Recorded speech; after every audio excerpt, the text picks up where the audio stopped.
Mardi 27 janvier 2019.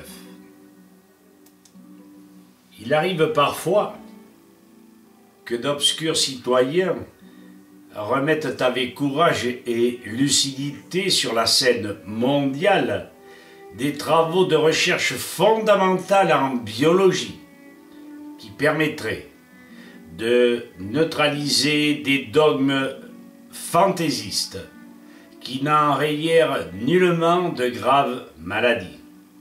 Ces dernières pouvant être circonscrites par les travaux antérieurs du professeur Jules Tissot, alors qu'elles plongèrent le monde dans la crainte d'épidémies épouvantables qui décimèrent à différentes époques nos populations. Vidéo réalisée à l'intention de son Excellence, l'ambassadeur de Russie à Paris, qui jugera de l'opportunité de la transmettre au président de la Russie, M. Vladimir Poutine et M. Sergueï Lavrov. Vidéo diffusée sur vk.com et YouTube. Son Excellence, qu'il me soit permis de vous demander d'avoir l'extrême obligeance de bien vouloir transmettre cette vidéo à votre président. N'ayant pu être écouté par nos instances gouvernementales sur des sujets scientifiques importants, la physiologie générale, la biologie, la bactériologie, je ne peux que m'adresser aux plus hautes instances de la Fédération de Russie. Le président, si besoin, transmettra à ses services compétents. Je souligne que je fus naguère en relation avec M. Ivan Blot, ancien député, membre d'un grand corps d'inspection de l'État, qui déjà me conseillait d'agir auprès de M. Poutine. La communication lui semblait importante, préoccupante, un bien pour l'humanité. J'ai longtemps hésité. J'agis aujourd'hui. Mieux vaut tard que jamais. Voici le sujet. Avant son décès, le professeur Jules Tissot, professeur honoraire de physiologie générale, m'avait instruit par son livre des faits suivants. Ce livre s'intitule « Constitution des organismes animaux et végétaux, cause des maladies qui les atteignent ». 3e volume.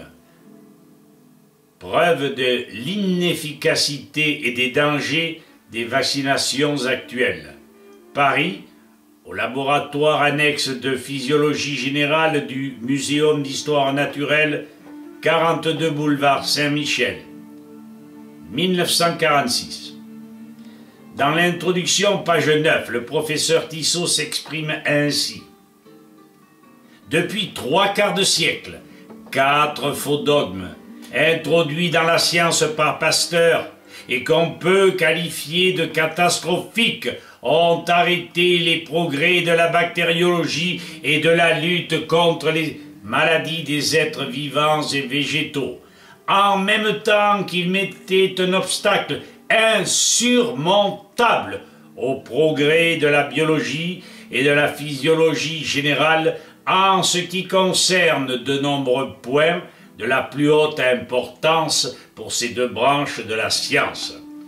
Ces 4 faux dogmes sont le dogme de la panspermie atmosphérique, le dogme de l'asepsie des organismes vivants, le dogme du monomorphisme bactérien, le dogme de la contagion.